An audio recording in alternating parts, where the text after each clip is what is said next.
Hi, thank you for being with us today. I'm Teresa Bruno. I'm the host of the Soul Talks podcast. This podcast is dedicated to survival, our stories, our hopes, and our way out. Because, as I like to say, we are all surviving something. And one of the people who helps us survive a lot of the issues in life is our resident therapist, Sheri Ryland, who's with us again today. Thank you, Sheri, for being here. And we're going to talk about eating disorders, some of the causes, and maybe some of the things that you need to know and pay attention to if you need help. So, hi. Hi. This is a rough topic. It This is a is. really It's a hard hard topic. topic, right? I know when we talked about talking about this, I was very hesitant in the idea that, we all want to sound like we're experts, right? And when it comes to certain types of disorders, you have to be an expert Right. in order to really work in that particular subject. Mhm. I am not an expert in eating disorders, so I'm going to say that out front, right up front, that I'm not an expert Well, in I this. really love your vulnerability in saying that. Thank I you. also love that as a therapist in saying, I'm not an expert in this field.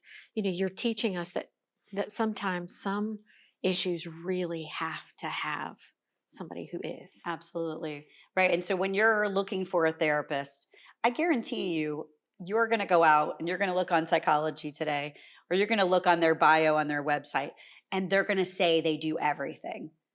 That's a lie. Nobody can be an expert in every single area. Can I work with somebody who has that is part of an issue for them? Yes, because I would do trauma work with them, but I'm not going to deal with the other stuff. And it's very important for people to understand where that line is and who can help you and who cannot.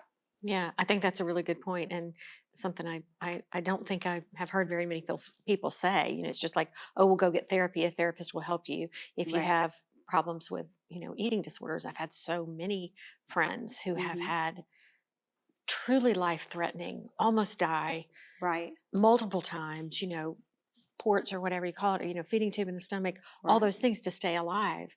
Um, And can you? that is where it is so dangerous to have somebody who doesn't know what they're doing when it Yeah, comes to that. When you're dealing with somebody who's losing weight, who's either um, they're so malnourished that the family doesn't know what to do. There's yeah. lots of different things that go on in that the average therapist, and I wouldn't call myself average, but the average therapist doesn't know how to work with. And so I think when it comes to what a lot of people who end up having either severe or mild case of an eating disorder, we're talking about people who have been in a society of we have to be perfect. Yeah, It's not absolutely. just that I want to look a certain way, is that my body does not feel the way others see it, right? So when you have body dysmorphic, which is what somebody has when most of the time when they have eating disorder, that's when somebody when I look in the mirror, I see somebody who's 300 pounds Hmm. and I may be 150, Yeah. right? So I don't see the reality of what the world sees. So I am trying to, as a person with an eating disorder, trying to match what my body feels like and what other people see. There's a big dissonance there. So if I look at the world and I say that in order for me to be good enough, I have to weigh this amount of weight. I have to look this way. I have to have surgery for everything. I have to have Botox for everything. Mm. It's really impossible to live up to that as a teenage girl who already doesn't have it together in what's going on in life, right? Your hormones going crazy and you think that the world is ending at the drop of a hat, right? And that's not just girls. Boys deal with eating disorders as well. So I think that's another like big fallacy or myth that we think it's just girls. Hmm. We have body dysmorphia in lots of different areas, but eating disorders usually are like that catalyst, right? That when you are in an eating disorder with a therapist, sometimes they'll have you outline your body on the ground to see what you actually look like. And when they say, when you put it out there to begin with, what they think they look like versus what they drew, you're like, wow, they do Mhm. not match. So that's another example of that dissonance of thinking. Can I just roll Mhm, roll it back even a little bit mhm, further? So you talked about how young girls feel, have this perfectionist mentality. mhm, You used words that are just real trigger words for me: perfectionist mentality mhm. and I'm not enough. Can you encapsulate where perfectionist mentality comes from in our society, or why do we all walk around feeling like in some area or another, I'm not enough? Well, when you're a little girl, we're just going to go with girls right now. When you're a little girl, what is it that we all want to hear when we're a little girl? You come out in your little princess dress, Yeah. or you come out dressed like a tomboy, or what my generation would call a tomboy, right? We're looking for somebody to validate us right away. Girls are constantly, they talk about how beautiful you are when you're a little girl. They talk about, oh, I love what you're wearing. Hmm. Everything is about the looks. Rarely do you just hear them say, what a sweet girl. It's usually, or how smart you are.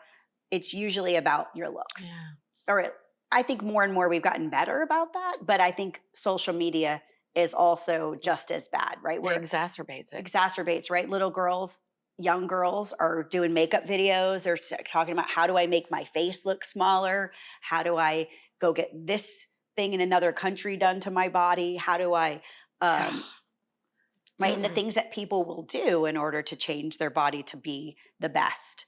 Right. Um, so it's a lot of society telling us we have to be smart enough, pretty enough, good enough. Um, so I mean, other cultures do the same. They shame their people the same in certain ways as well. We just happen to be like, we have to be a certain way or the world looks at us. It used to be that people that were heavier were looked as they were more beautiful and there was something wrong with you if you were too skinny. Hmm. We have completely flipped that script. Yeah. But yeah. Yeah. Gosh, where my head is going is I love the words I am enough. I love the Mhm, empowerment of you've always been enough.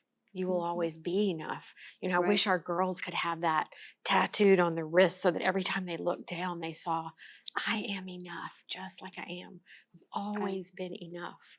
I know mhm, it's not the panacea that's going to fix everything, but I'm always trying to leave our listeners with something to hang on to. And I know that there will be a lot of young girls and young women who will watch this and go, okay, you've told me I need a therapist who specializes in eating disorders. right, You've told me what causes it, but I'm sitting over here in just the most horrific pain. And right, I just so I want to hold them and I want to give them hope and I right, want to tell them they're enough. right. And sometimes it is just enough to hear from a good therapist that maybe not necessarily is an eating disorder specialist, but that you are enough and we can work on building that too before you get too far in that path, right? If you don't have to go to that level. Yeah. You can learn how to love yourself and how to care for yourself and how to find what's best for you to feel good in your skin. Yeah. Thank you for talking about this really tough topic. We'll probably explore this again and again and again For because sure. it's just so prevalent in our culture. Thank you all for being here today, being with us, being with Sheri. I hope we've given you some helpful things to think about. If you are suffering with an eating disorder, please find a therapist who specializes and who can help you. And please walk away today knowing that even if you don't fully get it or understand it, that you are enough. Thank you.